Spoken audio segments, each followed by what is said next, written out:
पनवेल, रायगड, नवी मुंबई परिसरातील ताज्या घडामोडी पाहण्यासाठी आमच्या आपल्या महाराष्ट्र या न्यूज चॅनलला सबस्क्राइब करा आणि बेल आयकॉन दाबायला विसरू नका।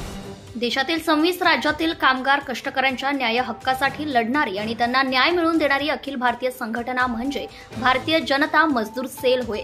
या सेलच्या माध्यमातून भारतातील 26 राज्यातील कष्टकरी कामगार श्रमिकांच्या आयुष्यातील समस्यांचे निराकरण करून त्यांचे आयुष्य उज्ज्वल करण्याचे काम ही सेल करत असते।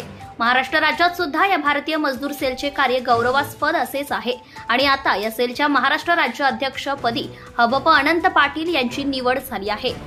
सोमटणे येथील शिवगंगा वॉटर पार्क या ठिकाणी त्यांना नियुक्ती व शुभेच्छा कार्यक्रम सोहळा पार पडला आहे।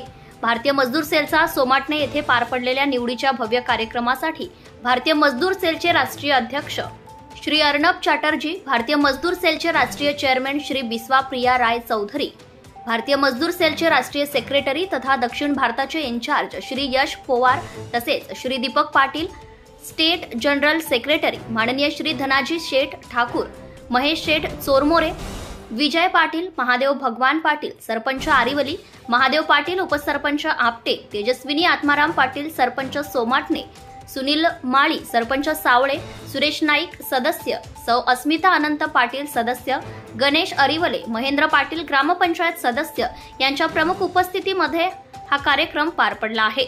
भारतीय मजदूर सेलच्या या अध्यक्षपदाच्या निवडीच्या भव्य कार्यक्रमात सोमाटणे परिसरातील व अनंत पाटील हे ज्या कळसखंड गावचे भूमिपुत्र आहेत त्या पंचक्रोशीतील शेकडो नागरिक, पत्रकार, विविध क्षेत्रातील मान्यवर यावेळी उपस्थित होते।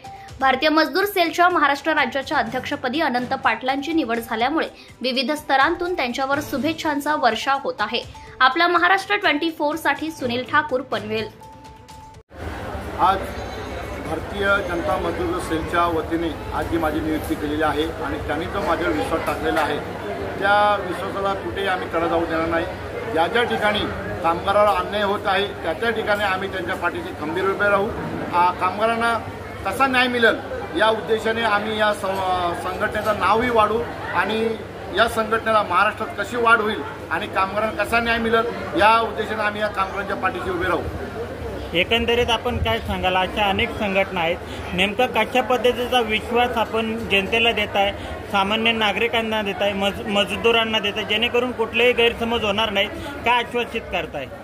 आता आपण म्हटलं तर आपल्या महाराष्ट्रामध्ये बऱ्याच संघटना आहेत, पण संघटनेचा तुम्ही विचार केला तर अशा संघटना आहेत का त्या नावापुरत्या आहेत पण त्या कामगारांसाठी काम करत नाहीत, फक्त त्या आपल्या नावासाठी कामं करतात किंवा काही अप्रजापरिकेसाठी काम करतात, फक्त ते कामगारांना दाखवतात का आम्ही काम करतो म्हणून, पण साक्षात त्या कामगारांसाठी काम करत नाहीत। पण ही संघटना अशी आहे जी तिचा उगम दिल्लीमध्ये झालेला आहे। त्या माध्यमातून आज कामगारांचा न्याय कसा मिळेल, कामगार आज बऱ्याच गोष्टीपासून वंचित आहे, जसं साहेबांनी सांगितलं तर PF साठी वंचित आहे, ESI साठी वंचित आहे, ती कुठेतरी उणीव आपण भरून काढण्यासाठी ही संघटना त्यांच्यासाठी काम करणार आहे।